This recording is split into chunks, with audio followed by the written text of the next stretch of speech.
يلا بينا بقى كده، حطي الحلة على النار وتعالي نعمل شوية قزقزة كده ومزمزة مع بعض، وانزلي بقى بشوية من الزيت كده. ايه القزقزة اللي احنا هنعملها؟ هنعمل قزقزة حلوة قوي قوي، ناس كتير بيحبوها.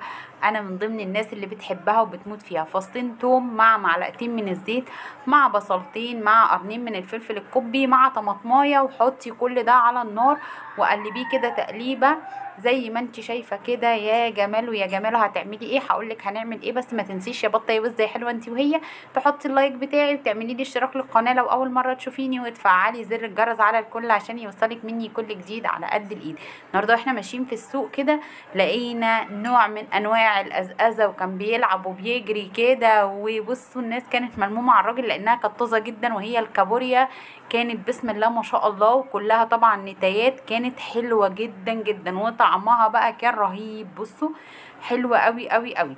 هنحطها على البصل والطماطم ونديها تقليبه كده حلوه، وعسليات زيكم يا حلويات. بينا بقى نبهر الكابوريا بتاعتنا. هنحط لها بس ملح ورشه من الكمون، رشه من الفلفل الاسمر وبس، ومش هنحط حاجه تاني خالص نهائيا. واهم حاجه هنا الكمون. طبعا انا هنا حطيت التوم، فصين من التوم كاملين. انتي لو حابه تحطي التوم مدقوق، لو عندك توم مدقوق حطي.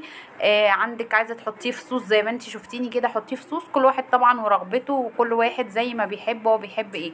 ورشه بقى من الفلفل الاسمر، وممكن تحطي شطه، رشه شطه كده صغيره، او قرن فلفل حامي زي ما انتي حابه. وهي بسم الله ما شاء الله اللهم بارك ابتدت ان هي تاخد لون. بنسيبها على نار متوسطه علشان خاطر تستوي طبعا من القلب من جوه، ما تبقاش نيه معانا.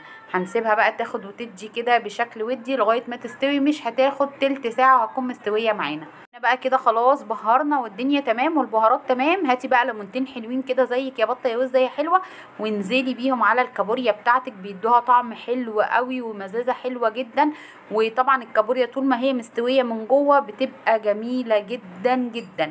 ما تطفيش عليها النار غير لما تحسي ان هي استوت كويس كده. اللهم بارك. زي ما انتم شايفين فاضل كده بتاع 5 دقايق عليها وهنطفي. اخدت اللون البرتقاني الحلو ده. بصوا حاجه بسم الله ما شاء الله حلوه جدا. وريحتها بقى كانت طالعه حلوه جدا، لان هي طازه. طول ما الحاجه طازه بتديكي نتيجه افضل واحسن. بقى كده اللهم بارك خلصنا الكابوريا. بصوا اللون، بصوا الشكل، حاجه بسم الله ما شاء الله حلوه جدا جدا. هروح بقى ازقز انا وابني عشان مفيش حد غيرنا هو اللي بياكلها، واقول لكم السلام عليكم ورحمه الله وبركاته.